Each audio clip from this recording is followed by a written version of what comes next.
Have you ever promised yourself this is the last time? The last time you procrastinate. The last time you scroll for hours. The last time you sabotage your own progress. And then you do it again? Here's the truth that most people don't want to hear.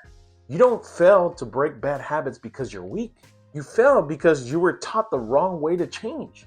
Today, I'm going to show you how to break bad habits permanently.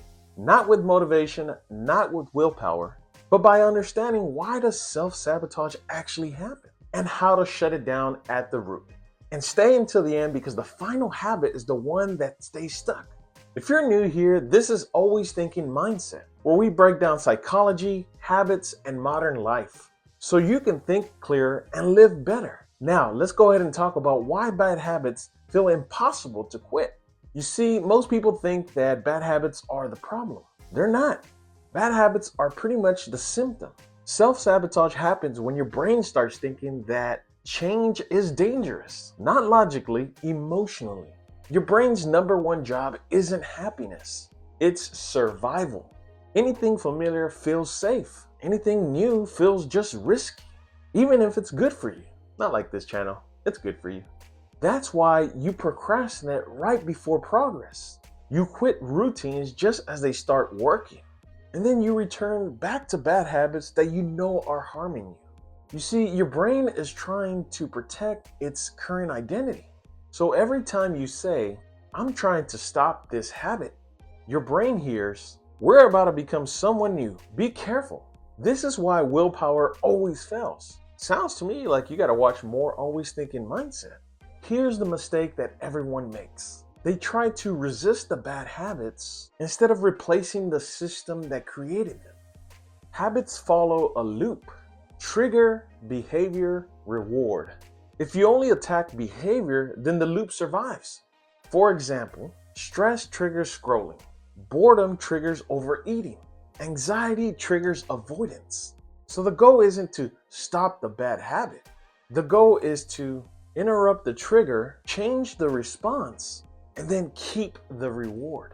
If scrolling gives you relief, your brain will demand some form of relief. Replace, don't just remove. This is where real change happens. Permanent habit change isn't just about what you do. It's about who you believe you are. If you see yourself as someone who struggles with discipline, someone who's always messing up, someone who just can't stay consistent, your habits will obey that identity. Instead of saying, I'm trying to quit this habit, you can just say, I'm not that kind of person anymore. This isn't fake confidence. Trust me, no room for fakeness in this channel. It's what you call mental alignment. Think about it like this. Every habit is just a vote for your identity. Small wins matter because they prove to your brain, this is who we are now. Most people just try to become stronger. Smart people change their environment. Bad habits, they thrive on convenience. So you pretty much have to flip the equation. Make bad habits harder and make good habits easier. The common examples you can start off with: delete the apps instead of just using it less. Just don't buy junk food. Stop telling yourself to use control. Remove triggers instead of testing discipline. Discipline is sort of unreliable, but the environment, that's permanent. If the habit isn't easy to access, your brain won't crave it often. Don't worry, you will mess up, and that's not being a failure, that's just being human.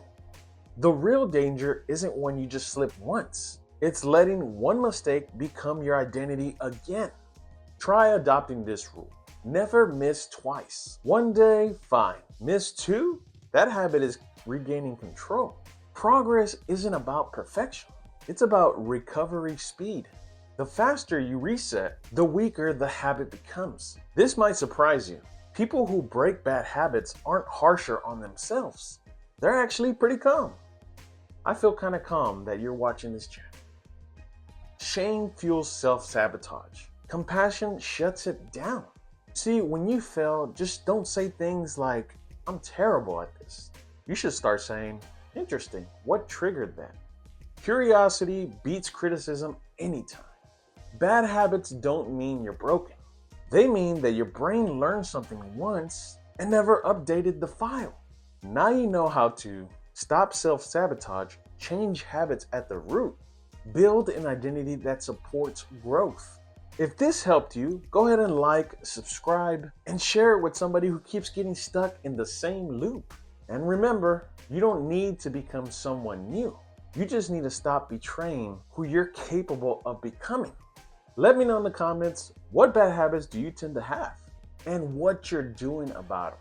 Until next time, folks, we will speak soon.